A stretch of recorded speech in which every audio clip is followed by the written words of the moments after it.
কি ব্যাপার? তুমি এই জায়গায় কি করো? ঘুরতে আসছি। ঘুরতে আসছো মানে? তুমি কার সাথে ঘুরতে আসছো ওই জায়গায়? আমি একাই আসছি ঘুরতে। কেন? কিসের জন্য আসছো তুমি? তুমি আমার ছুঁয়া একা একা ইচ্ছা বলছো, আমার ফোন দিছিলা, তখন আসছিলা।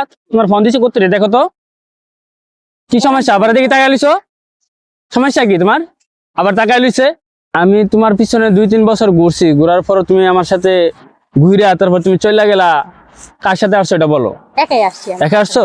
মিথ্যা কথা বলতেছো? না, আমি আমি যে কিছুক্ষণ আগে একটা ছেলে দেখছিলাম, এটা কি? কোন ছেলে? পিটিস পিটিস করো এই জায়গায় পার্কে আসছা? জানো তোমার কি করবো আমি? তুমি কি জানো নেক্সট টাইমে যে আর কোনো ছেলের সাথে দেখি আমার ছাড়া অন্য কোনো ছেলের সাথে, তোরও মারমো এই ছেলের মারমো, দরকার হলে মাইরা জেলে যামু, ঠিক আছে? নেক্সট টাইমে যে আর দেখি না তো কইলাম, ঠিক আছে? কি কইছি কানে কানে? কিরে তোর এই ফুলটা দিছে কে? আমি কিনে নিচ্ছি। কিনে নিচ্ছ? হ্যাঁ। তোর ভালোবাসা মুষ্টি মারি। তোর নেক্সট টাইম আর কোন ছেলের সাথে দেখি না, দেখলে খবর আছে। আবার হাসস, একদম মারলাম একদম। চিনো আছে মারে? নেক্সট টাইম যে দেখি না তোর কইলাম। এই জয়দান যা।